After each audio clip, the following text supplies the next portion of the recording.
Hello dear students, बाहर से आए, कमरे में अंधेरा था, स्विच ऑन किया, बल्ब जल गया। गर्मी लगी, एसी ऑन कर लिया। ठंड लगी, हीटर ऑन कर लिया। ठंडा पानी चाहिए, फ्रिज से ले लिया। गर्म पानी चाहिए, आपने गीजर से ले लिया। तो ये जो सारे अप्लायंसेस अपना फंक्शन कर रहे हैं, क्या इनके पीछे कोई मैजिक है या इनके पीछे है कोई साइंस? इसी मिस्ट्री को हम आज अनफोल्ड करेंगे। आज की वीडियो में हम पढ़ेंगे कि ये जो अप्लायंसेस है ये किस प्रिंसिपल पे वर्क कर रहे हैं, कैसे वर्क कर रहे हैं। हमें ये तो पता है कि इसके पीछे जो प्रिंसिपल है या जो इनको रन कर रहा है वो क्या है, इलेक्ट्रिक करंट। अब वो इलेक्ट्रिक करंट कैसे प्रोड्यूस हो रहा है, कैसे अपने इफेक्ट डाल रहा है, इन्हीं सब चीजों को पढ़ेंगे हम आज की वीडियो में। आज की वीडियो है हमारी electric current and its effect के ऊपर, कि जो इलेक्ट्रिक करंट है ये क्या है और इसके इफेक्ट क्या क्या है। तो चलिए शुरू करते हैं आज की वीडियो को। आप इस वीडियो को देख रहे हैं, आप इस वीडियो में अपना टाइम इन्वेस्ट कर रहे हैं। आपका टाइम हमारे लिए है बहुत ही ज्यादा कीमती। तो आप इस वीडियो को क्यों देख रहे हो? इस वीडियो को देखने का आपका पर्पस है कि इस वीडियो को देखने के बाद आप जान पाओगे कंडक्टर्स क्या है, इंसुलेटर्स क्या है, आप कंपोनेंट ऑफ इलेक्ट्रिक सर्किट के बारे में जान पाओगे। आप जान पाओगे कि इलेक्ट्रिक सर्किट के डायग्राम को डिजाइन कैसे किया जाता है। आप जान पाओगे heating effect of electric current के बारे में। तो वीडियो में लास्ट तक जरूर बने रहना, क्योंकि लास्ट तक हम पढ़ने वाले हैं बहुत ही ज्यादा मजेदार चीजें इस वीडियो के अंदर। तो सबसे पहले शुरू करते हैं कि ये इलेक्ट्रिसिटी क्या है।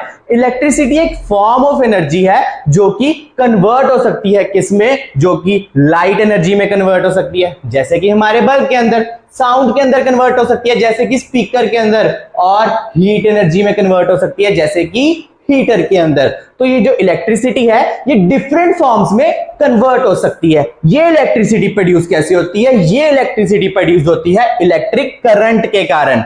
अब ये इलेक्ट्रिक करंट क्या होता है? इलेक्ट्रिक करंट किससे प्रोड्यूस हो रहा है? इलेक्ट्रिक करंट प्रोड्यूस हो रहा है due to the movement of electric charges.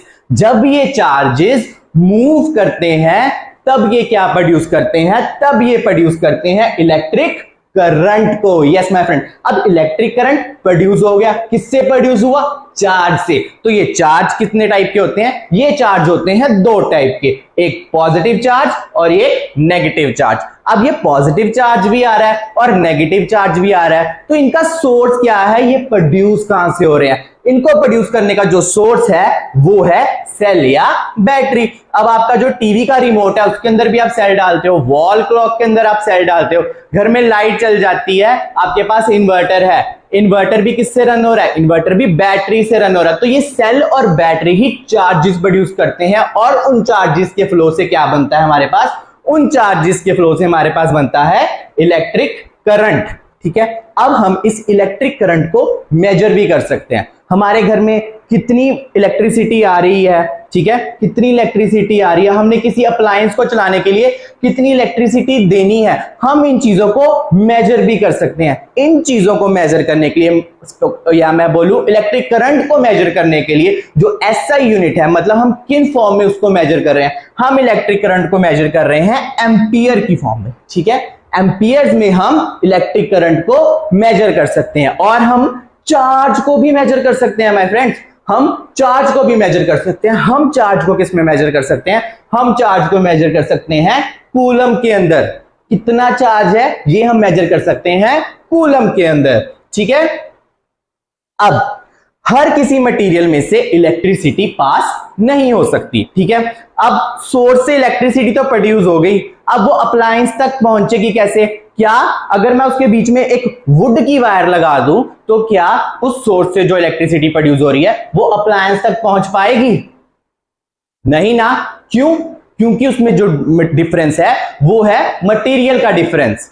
अगर मैं कोई ऐसा मटेरियल लगाऊं जिससे उस सोर्स से उस अप्लायंस तक वो इलेक्ट्रिसिटी पहुंच पाए, ऐसे मटेरियल को हम क्या बोलेंगे?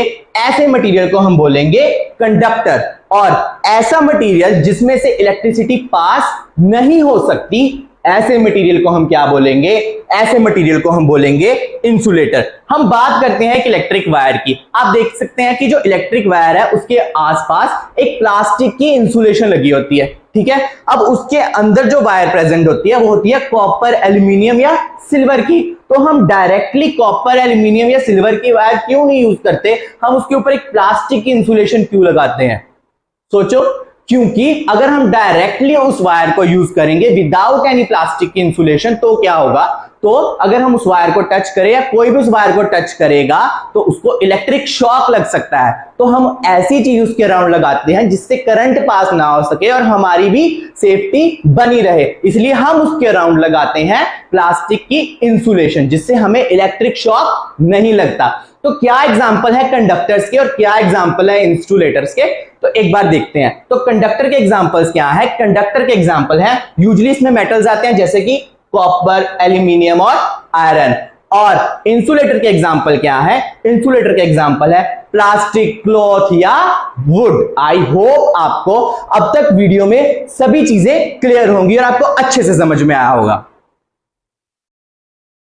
तो फ्रेंड्स, किसी भी चीज को फ्लो करने के लिए एक पाथ की जरूरत होती है।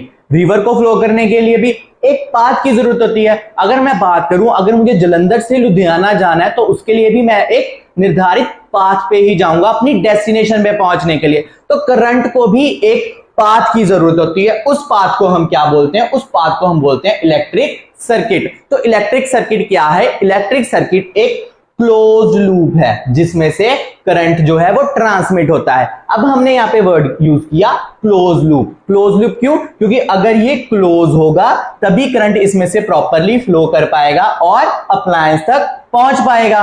अगर ये जो फ्लो है और ये जो लूप है वो कहीं से भी ब्रेक हो जाए तो क्या होगा? तो जो हमारा करंट है वो हमारे अप्लायंस तक नहीं पहुंच पाएगा, वो सोर्स से अप्लायंस तक नहीं पहुंच पाएगा। अब वो पार्ट जो इलेक्ट्रिक सर्किट को कॉन्स्टिट्यूट करते हैं उनको हम क्या कहते हैं? उनको हम बोलते हैं एलिमेंट्स ऑफ इलेक्ट्रिक सर्किट, ठीक है।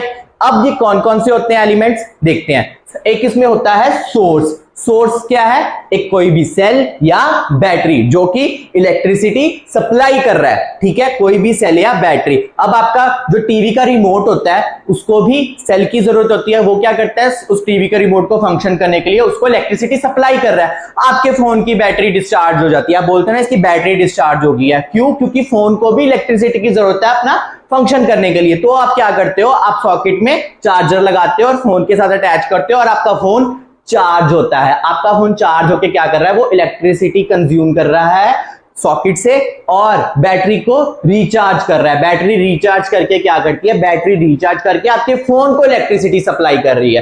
तो सोर्स होना इलेक्ट्रिसिटी का बहुत जरूरी है। उसके बाद क्या है? Connecting wire. अब ये जितने भी एलिमेंट्स होते हैं इलेक्ट्रिक सर्किट के अंदर ये आपस में कनेक्टेड कैसे रहेंगे? इनको कनेक्ट कौन करता है? इनको कनेक्ट करती है वायर, कनेक्टिंग वायर। और इसमें क्या होना चाहिए? कोई भी अप्लायंस। अप्लायंस जैसे कि आपने अपना फ्रिज चलाना है, बल्ब चलाना है, फैन चलाना है, तो कोई भी अप्लायंस होना चाहिए। अगर हम करंट सप्लाई कर रहे हैं तो वो एक जगह पे पहुंचना तो चाहिए जहां पे ये इलेक्ट्रिसिटी कंज्यूम हो रही है। तो वो कहां पे कंज्यूम होगी? वो कंज्यूम होगी एक अप्लायंस पे, for example bulb, heater etcetera, ठीक है। अब इसमें एक और चीज कौन सी होती है? इसमें एक चीज होती है की, या मैं बोलूं स्विच। अब जब आपका दिल नहीं कर रहा किसी चीज को यूज करने का, आप उसको स्विच ऑफ भी कर देते हो, ठीक है। अब आपका जब सर्दियां आ जाएंगी आपका फैन यूज करने का दिल नहीं करेगा, आप क्या करोगे? फैन को ऑफ रखोगे। तो आप अपनी मर्जी से जब चाहे उस अप्लायंस को चलाते हो और अपनी मर्जी से जब चाहे उस अप्लायंस को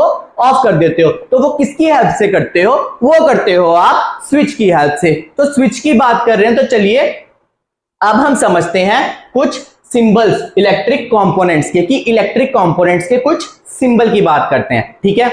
तो इलेक्ट्रिक कंपोनेंट्स के सिंबल हम पढ़ क्यों रहे हैं? पहले हम देखेंगे कि कौन से इलेक्ट्रिक कंपोनेंट के लिए कौन सा सिंबल यूज हो रहा है, फिर हम जानेंगे कि इनका यूज क्या है। ओके, सबसे पहले देखिए इलेक्ट्रिक सेल। ये सेल है और इसका सिंबल क्या है? ये, ठीक है। एक बड़ी लाइन होती है और एक छोटी लाइन होती है। अगर ऐसा कोई सिंबल आए तो उसका क्या मतलब है? उसका मतलब है इलेक्ट्रिक सेल, ठीक है।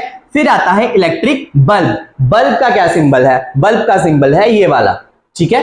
आप चाहे तो इस वक्त इसे नोट भी कर सकते हैं, क्योंकि ये आपके फ्यूचर में भी बहुत ज्यादा काम आने वाले हैं। ठीक है, अब हम बात करें अगर स्विच की ऑफ पोजीशन में, तो स्विच ऑफ पोजीशन में कैसा होगा, ऐसा। ठीक है, अब हमने यहाँ पे ऑफ पोजीशन में यहाँ पे वायर्स को कनेक्ट नहीं किया है। क्यों? क्योंकि जब हम स्विच ऑफ पोजीशन में होगा तभी तो करंट का पाथ ब्रेक होगा, तभी तो हमारा अप्लायंस वो फंक्शन नहीं कर पाएगा, क्योंकि उस तक इलेक्ट्रिसिटी नहीं पहुंच पाएगी। तो पाथ को ब्रेक करने के लिए स्विच को ऑफ पोजीशन में रखा जाता है। तो ऑफ पोजीशन में स्विच कैसा होगा, ऐसा, और ऑन पोजीशन में कैसा होगा, ऐसा, क्योंकि इसके अंदर हमने जो वायर्स है उसको कनेक्ट कर दिया है। ठीक है, तो जो पाथ है वो कंप्लीट हो जाएगा। इसके बारे में अभी हम आगे और डिटेल में पढ़ेंगे। ठीक है, अब हम बात करें अगर बैटरी की। ठीक है, तो बैटरी कैसी होती है, आप सेल का सिंबल देखो, देखा सेल का सिंबल, और अगर ये मल्टीपल सेल के सिंबल्स देखो तो वो सिंबल होता है बैटरी का। क्यों? क्योंकि बैटरी भी ग्रुप ऑफ सेल्स को ही कहा जाता है। जब बहुत सारे सेल्स ग्रुप में आते हैं और फंक्शन करते हैं, उस चीज को हम क्या बोलते हैं, उस चीज को हम क्या बोलते हैं, बैटरी।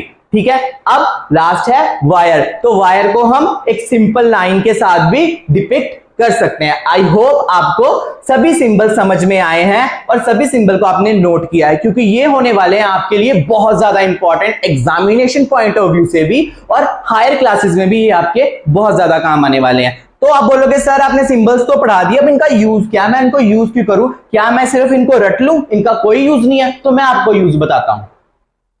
तो इलेक्ट्रिक सर्किट डायग्राम बनाने के लिए ये सिंबल बहुत ज्यादा यूज होते हैं। तो इलेक्ट्रिक सर्किट डायग्राम क्या है, जब आपने किसी भी सर्किट को पेपर के ऊपर दिखाना होता है, पेपर के ऊपर डिपिक्ट करना होता है, तब आप क्या करते हो, तब आप इन सिंबल्स को यूज करते हो और ऐसा एक इलेक्ट्रिक सर्किट का डायग्राम बना लेते हो। अब ये इलेक्ट्रिक सर्किट का डायग्राम आपको बहुत ज्यादा काम आएगा। इसकी बहुत सारी एप्लीकेशंस होती हैं। अगर किसी को समझाना है, कोई स्केच तैयार करना है किसी चीज का, तो पहले आप क्या करते हो, उसका डायग्राम पेपर पे तैयार करते हो, तो उसी चीज के लिए ये इलेक्ट्रिक सर्किट डायग्राम यूज होता है। ठीक है, अब इसके अंदर कौन कौन से कंपोनेंट होते हैं, जैसे कि ये बैटरी है, सोर्स है, तो ये भी यहां पे प्रेजेंट है। उसके बाद ये कोई भी अप्लायंस है, ये किसी भी अप्लायंस का सिंबल है। ठीक है, और इसके अंदर ये कनेक्टिंग वायर है, और इसके अंदर ये स्विच भी प्रेजेंट है। आप जब चाहो उस अप्लायंस को यूज कर सकते हो, जब चाहो उस अप्लायंस को यूज नहीं कर सकते हो, जब आपका मन हो। तो आप किसका यूज करते हैं, तो आप यूज करते हैं स्विच का। इसीलिए आप इस डायग्राम में भी देख सकते हैं कि ये जो स्विच है ये इस वक्त ऑफ पोजीशन में है। क्यों ऑफ पोजीशन में है? क्योंकि इस वक्त ये जो वायर्स हैं वो कनेक्टेड नहीं है। अगर ये वायर इसके साथ कनेक्ट हो जाती तो ये जो हमारा सर्किट है वो कंप्लीट हो जाता, पाथ है वो कंप्लीट हो जाता, और ये जो स्विच है ऑन पोजीशन में हो जाता और हमारा अप्लायंस रन करता। Okay my friends, I hope आपको यहां तक सब समझ में आया हो।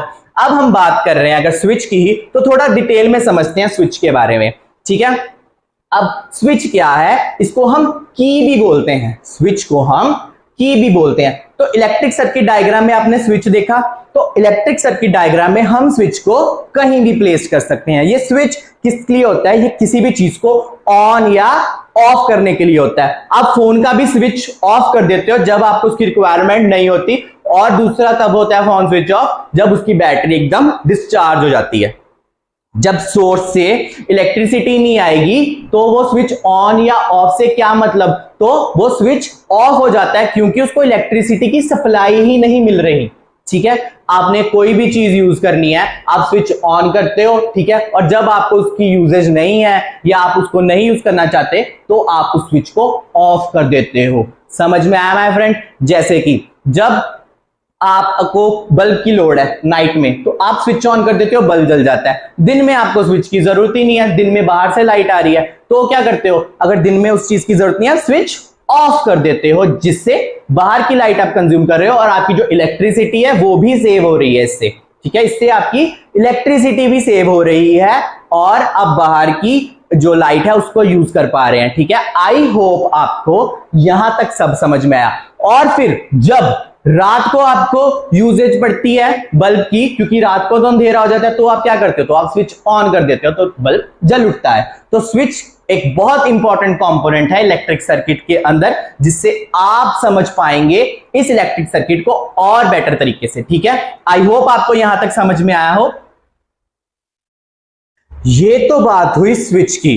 अब हम देखते हैं बल्ब के बारे में। तो बल्ब के अंदर जो सबसे इंपॉर्टेंट कंपोनेंट होता है, जो सबसे मेजर कंपोनेंट होता है बल्ब का, वो होता है फिलामेंट। अब आप पूछोगे सर ये फिलामेंट क्या है? तो ये फिलामेंट एक वायर होती है जो बल्ब के अंदर प्रेजेंट होती है। ये वायर क्या करती है? ये बल्ब के सर्किट को कंप्लीट करती है। जब ये फिलामेंट टूट जाता है तो बल्ब फ्यूज हो जाता है, ठीक है। और ये फिलामेंट किस चीज में हेल्प कर रहा है? ये फिलामेंट हेल्प कर रहा है बल्ब को ग्लो करने के लिए, जिससे लाइट हम तक पहुंच पाती है, ठीक है। जब ये फिलामेंट टूट जाता है तो ये जो बल्ब का सर्किट है वो ब्रेक हो जाता है और बल्ब के अंदर जो इलेक्ट्रिसिटी है वो नहीं पहुंच पाती। इसीलिए फिलामेंट के ब्रेक होने पर ये बल्ब ग्लो नहीं करता, ठीक है माय फ्रेंड्स।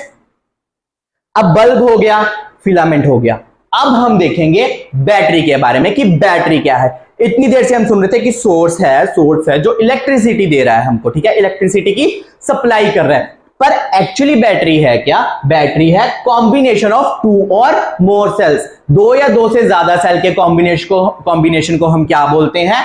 बैटरी, ठीक है। अब आपके घर में लाइट चल जाए, आप इन्वर्टर यूज करते हो, तो इन्वर्टर का इलेक्ट्रिसिटी का सोर्स क्या है? इन्वर्टर का इलेक्ट्रिसिटी का सोर्स क्या है? बैटरी, ठीक है। और चीजें देखेंगे, जैसे हम आजकल तो इलेक्ट्रिकल व्हीकल्स भी आ गई हैं। इलेक्ट्रिकल व्हीकल्स को रन करने के लिए कौन दे रहा है एनर्जी? उनको एनर्जी दे रही है बैटरी। तो बैटरी के बहुत ज्यादा मल्टीपल फंक्शंस है। बड़ी बड़ी इंडस्ट्रीज में, बड़ी बड़ी फैक्ट्रीज में बैटरीज को यूज किया जाता है, जहां पे बैटरी ये इलेक्ट्रिसिटी को सप्लाई करती है, ठीक है। तो बैटरी एक्चुअली है क्या? बैटरी एक्चुअली क्या है? टू और मोर सेल्स का कॉम्बिनेशन। पढ़ लिया। अब ये दो या दो से ज्यादा सेल्स आपस में कैसे जुड़े होते हैं? ये कैसे जुड़े होते हैं कि एक सेल के दो टर्मिनल्स होते हैं, एक पॉजिटिव और एक नेगेटिव। तो हम क्या करते हैं, किसी भी सेल के नेगेटिव टर्मिनल को दूसरे सेल के पॉजिटिव टर्मिनल से जोड़ देते हैं, ठीक है। तो और उसके बाद क्या होता है? उसके बाद अगर हमने उससे ज्यादा सेल्स की बैटरी बनानी है, ज्यादा हमारी कंजप्शन है, हमें ज्यादा रिक्वायरमेंट है इलेक्ट्रिसिटी की, तो हम क्या करेंगे? ज्यादा सेल की बैटरी बनाएंगे। तो क्या करेंगे फिर? हम आगे फिर दोबारा से नेगेटिव टर्मिनल को पॉजिटिव टर्मिनल के संग जोड़ते जाएंगे आगे डिफरेंट सेल्स के अंदर, ठीक है। तो ज्यादा सेल्स के कॉम्बिनेशन से हमें ज्यादा इलेक्ट्रिसिटी मिलेगी, ठीक है माय फ्रेंड्स। और क्या हो रहा है? इस बैटरी को हम यूज कर रहे हैं सेवरल डिवाइसेस में, ठीक है। हमें टॉयज भी यूज कर रहे हैं आजकल, तो उसमें भी बैटरी पड़ रही है। टीवी के रिमोट में बैटरी पड़ रही है, वॉल की क्लॉक में बैटरी पड़ रही है, और बहुत सारी ऐसी डिवाइसेस हैं जिनके से हम बैटरी का यूज कर रहे हैं, ठीक है माय फ्रेंड्स। तो आपको बैटरी तो क्लियर हो चुकी होगी, ठीक है माय फ्रेंड्स। अब हम देखेंगे टाइप्स ऑफ सर्किट के बारे में कि ये जो सर्किट होता है ये एक टाइप का नहीं होता। ये सर्किट के दो टाइप होते हैं। कौन कौन से? Let's see. सबसे पहले है ओपन सर्किट। तो ओपन सर्किट क्या है? जब भी कोई की स्विच्ड ऑफ पोजीशन में होती है, स्विच ऑफ पोजीशन में होती है, इसका क्या मतलब है?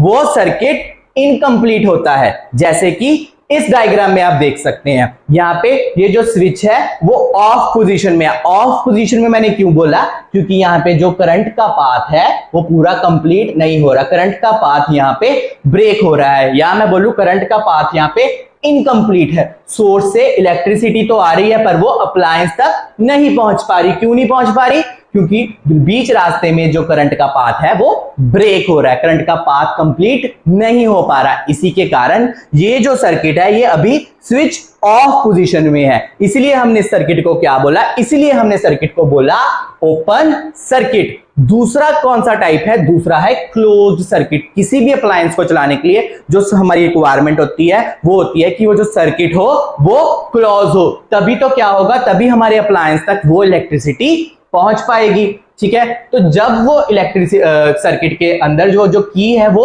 स्विच ऑन पोजीशन में होगी, या मैं बोलूं उसका जो पाथ है वो पूरा क्लोज होगा, या उस पाथ को मैं कंप्लीट भी बोल सकता हूं। क्यों? क्योंकि सोर्स से इलेक्ट्रिसिटी प्रोड्यूस हो रही है और वो अप्लायंस तक पहुंच पा रही है, ठीक है। उसका जो पाथ है वो कंप्लीट है, उसके अंदर जो स्विच है वो ऑन पोजीशन में है। स्विच ऑन पोजीशन में कैसे है? क्योंकि इनकी जो वायर्स हैं वो आपस में कनेक्टेड है, ठीक है। तो यहां पे स्विच ऑन पोजीशन में है, इसलिए हम इस सर्किट को क्या बोलेंगे? इसलिए हम इस सर्किट को बोलेंगे क्लोज्ड सर्किट। आई होप आपको अभी तक ओपन सर्किट और क्लोज सर्किट के बीच में जो डिफरेंस है वो क्लियर होगा।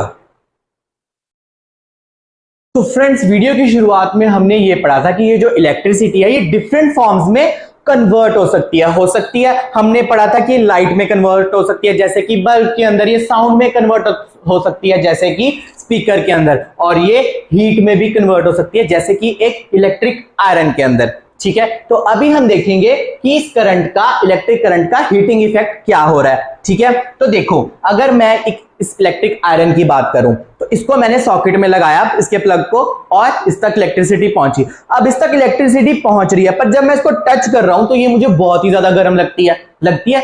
तो वो इलेक्ट्रिसिटी हीट के अंदर कैसे कन्वर्ट होगी, यही हमारा टॉपिक, कि ये जो इलेक्ट्रिसिटी है ये हीट के अंदर कन्वर्ट कैसे हो रही है, इसका हीटिंग इफेक्ट कैसे प्रोड्यूस हो रहा है। तो मैं आपको समझाता हूं कि जब भी कोई इलेक्ट्रिक करंट किसी वायर से पास हो रहा होता है तो जो वायर होती है वो हीट अप हो जाती है। इसी को हम बोलते हैं heating effect of electric current. ठीक है, बट ये जो हीट प्रोड्यूस हो रही है ये किन फैक्टर्स पे डिपेंड करती है, हर एक की डिफरेंट रिक्वायरमेंट होती है। अब जो इलेक्ट्रिक आयरन के अंदर जो हीट प्रोड्यूस हो रही है, हमें उसे कम रिक्वायरमेंट है, हमें कम हीट चाहिए एज कंपेयर टू जो इलेक्ट्रिक गीजर के अंदर हीट प्रोड्यूस हो रही है। इलेक्ट्रिक गीजर के अंदर हमें ज्यादा हीट चाहिए, तो हम क्या करते हैं, अगर इस हीट को डिफरेंस के लिए हम क्या करते हैं, इनके मटेरियल को भी डिफरेंट कर देते हैं। ठीक है, इसका जो वायर का मटेरियल है वो भी हमें डिफरेंट रिक्वायर होता है। तो ये किन किन फैक्टर्स पे डिपेंड करता है, ये डिपेंड करता है अभी जो हमने डिस्कस किया, मटेरियल पे और लेंथ पे और थिकनेस ऑफ द वायर पे। मटेरियल ऑफ द वायर पे, लेंथ ऑफ द वायर पे और थिकनेस ऑफ द वायर पे, इनके वेरी करने पे ही जो हीट का अमाउंट है वो डिफरेंट प्रोड्यूस हो रहा है। ओके माय फ्रेंड्स, तो देखते हैं कि कौन कौन से ऐसे अप्लायंसेज हैं जो इस एप्लीकेशन से हीट प्रोड्यूस कर रहे हैं। तो वो अप्लायंसेज हैं जैसे कि इलेक्ट्रिक हीटर। ठीक है, इलेक्ट्रिक हीटर क्या है, ठंड लगी, हीटर ऑन किया और उसने हमें गर्मी का एहसास कराया। और इलेक्ट्रिक आयरन, हमारे जो कपड़े होते हैं उनपे बहुत ही ज्यादा सिलवटें होती हैं, उनको सीधा करने के लिए हम किस चीज का यूज करते हैं, हम इलेक्ट्रिक आयरन का यूज करते हैं, जो कि हीट प्रोड्यूस करके हमारे कपड़ों को सीधा कर देती है। ठीक है, तो वो हीट प्रोड्यूस कैसे हो रही है, उसमें करंट के हीटिंग इफेक्ट से। ठीक है, इलेक्ट्रिक स्टोव, अब हम एलपीजी से तो खाना बनाते ही हैं, बट आजकल ये भी पॉसिबल है कि हम इलेक्ट्रिसिटी की मदद से भी अपना खाना कुक कर पाए। तो इलेक्ट्रिसिटी की मदद से हमें क्या चाहिए, हमें हीट चाहिए मेनली फूड को कुक करने के लिए। तो वो हीट किससे प्रोड्यूस होती है, वो करंट से, हीटिंग इफेक्ट के द्वारा हीट प्रोड्यूस हो रही है। और किस चीज में, इलेक्ट्रिक स्टोव के अंदर। इलेक्ट्रिक स्टोव के अंदर हम अपना खाना कुक कर सकते हैं। ठीक है, सर्दियों के अंदर इस अप्लायंस की तो सभी को जरूरत पड़ती है, जो कि है गीजर। हम ठंडे पानी से नहाने में बहुत ज्यादा दिक्कत होती है, हमें होती है,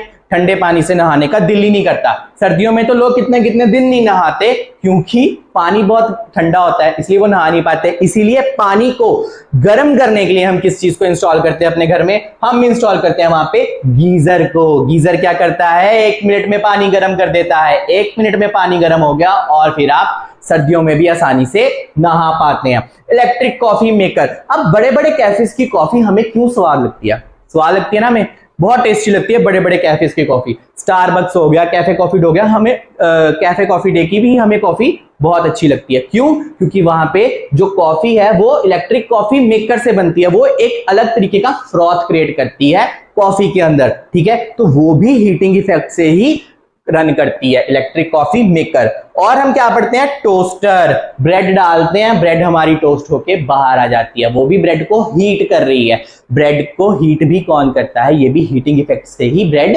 हीट हो रही है। ठीक है, और नहाने के बाद यूज करते हैं हेयर ड्रायर।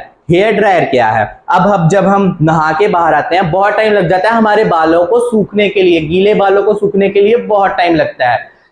प्लग ऑन करते हैं, स्विच प्लग लगाते हैं, अपना स्विच ऑन करते हैं, हेयर ड्रायर से 1 मिनट में बाल सूख जाते हैं। ठीक है, वो भी हीट प्रोड्यूस करता है। उसके अगर हेयर ड्रायर को थोड़ी देर चलाओ तो उसके अराउंड बहुत ज्यादा गर्म हवा आती है ना उससे, तो वो कैसे आती है, वो भी हीटिंग इफेक्ट से ही आती है।